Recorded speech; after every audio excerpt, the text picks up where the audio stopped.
साल 1952 में university of Chicago के कुछ रिसर्चर्स ने एक बहुत ही खास खोज की। इस रिसर्च में कुछ पार्टिसिपेंट के सोते वक्त उनके दिमाग के इलेक्ट्रिकल एक्टिविटीज पर नजर रखी गई। सोने के कुछ समय बाद उनके दिमाग में क्रिया होना शुरू हो गया, जो कि मशीन्स में फ्रीक्वेंसीज के जरिए से देखा जा सकता था। जब रिसर्चर्स ने पार्टिसिपेंट को सोते वक्त उठाया तो पार्टिसिपेंट्स ने कहा कि वो कोई सपना देख रहे थे। आज इस वीडियो में हम एक ऐसी दुनिया के बारे में बात करेंगे जहाँ हर इंसान रात को जाता है। कुछ लोग कहेंगे कि हम सपना तो देखते ही नहीं, पर दोस्त ये बात जान लो कि अगर एक इंसान सपना नहीं देखेगा तो उसकी मौत हो जाएगी। एक इंसान अपने जिंदगी के 26 साल सोने में और 6 साल सपने देखने में गुजार देता है। सपने क्यों आते हैं, सपने आने को लेकर विज्ञान और हमारा हिंदू धर्म क्या कहता है, इसके बारे में आज हम इस वीडियो में बात करेंगे। और दोस्तों ये वीडियो का पहला पार्ट है। इस पार्ट में विज्ञान सपने के बारे में क्या कहता है इसके बारे में आज हम जानेंगे, और दूसरे पार्ट में हम देखेंगे कि हमारा हिंदू धर्म सपने को लेकर क्या कहता है। तो दोस्तों बने रहिए अंत तक, क्योंकि आगे आपको बहुत अच्छी जानकारी मिलने वाली है। तो चलिए शुरू करते हैं।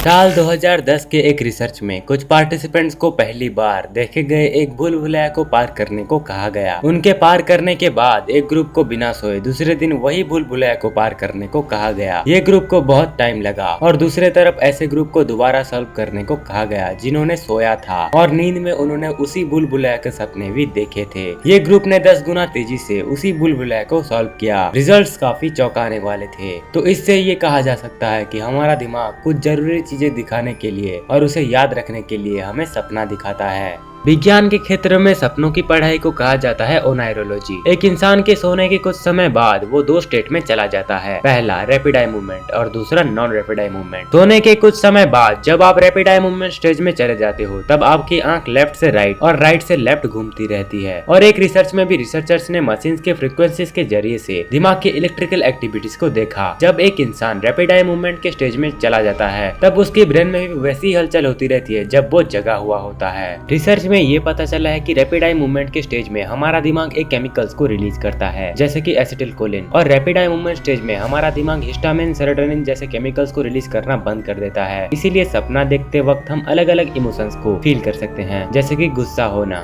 हंसना और रोना। मगर कुछ लोगों में ये केमिकल्स अनबैलेंस हो जाते हैं, जिस वजह से वो सोते वक्त हिलने लगते हैं, और कुछ लोग नींद में चलने भी लगते हैं, जिसे हम स्लीप वॉक्स भी कहते हैं। और दोस्तों कुछ लोग रैपिड आई मूवमेंट के स्टेज में जग जाते हैं मगर उनका शरीर नहीं हिल पाता है, और उस समय हमें पता होता है कि हम जगे हैं, मगर हमारा दिमाग सोचता है कि वो अभी भी सपने में है। और उस समय हमारे दिमाग में रिलीज हुए केमिकल्स हमारे शरीर की मांसपेशियों तक नहीं पहुंच पाते, जिस वजह से हम अपने शरीर को नहीं हिला पाते, और इसे ही हम कहते हैं स्लीप पैरालिसिस। और कुछ लोग कहते हैं कि मुझे भूत ने जकड़ लिया था। असल में दोस्तों पूरा दिन हम जो चीज करते हैं वो सभी हमारे दिमाग में एक मेमोरी की तरह सेव हो जाते हैं। और आपको पता ही होगा कि हमारे दिमाग के 2 भाग हैं, एक है कॉन्शियस माइंड और दूसरा है सबकॉन्शियस माइंड। और हमारा अनकॉन्शियस ब्रेन उस सारी मेमोरीज को स्कैन करता है और उसे ऑर्गेनाइज करने के बाद हमारे दिमाग के कनेक्शन को मजबूत करता है। चलिए इसका एक एग्जांपल लेते हैं।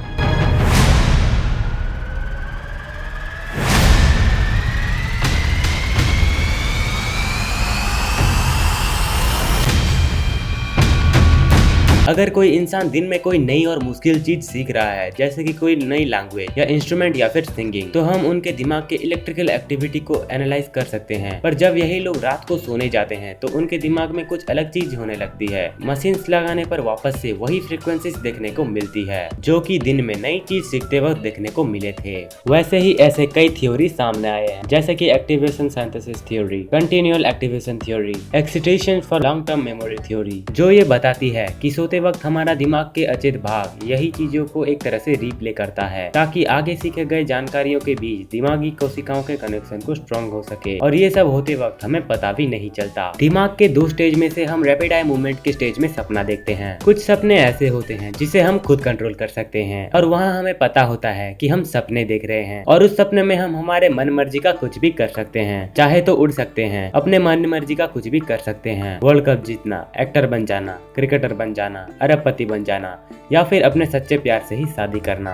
और उस तरह के सपने को हम कहते हैं ल्यूसिड ड्रीमिंग। साइंस ने इसे भी प्रूव किया है। अब आपको मन कर रहा होगा कि ऐसे सपने को कैसे देख सकते हैं। वैसे दोस्तों अगर आप YouTube पर सर्च करोगे ल्यूसिड ड्रीमिंग बिनौरल बीट्स तो आपको ऐसे कई वीडियोस दिखेंगे जहां इस वीडियो में करोड़ों लोग ने इस म्यूजिक को सुना है वह शायद इस म्यूजिक को सुनने के बाद हो सकता है ल्यूसिड ड्रीम पॉसिबल हो। वैसे दोस्तों विज्ञान ने ऐसे कई तरीके बताए हैं जिससे हम ल्यूसिड ड्रीम देख सकते हैं।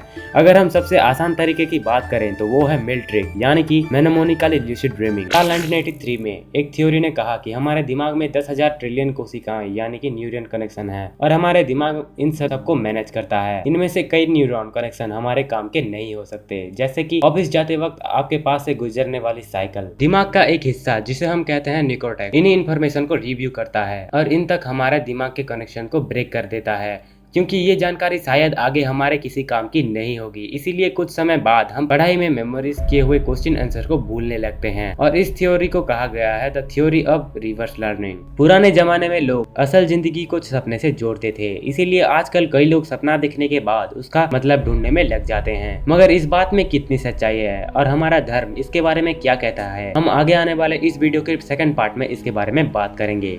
तो उम्मीद है दोस्तों आज की ये वीडियो आपको पसंद आई होगी। अगर आपको ये वीडियो पसंद आया तो लाइक कीजिए और आगे आने वाले ऐसे ही इंटरेस्टिंग टॉपिक के वीडियोस देखने के लिए हमारे चैनल को सब्सक्राइब कीजिए। Thanks for watching.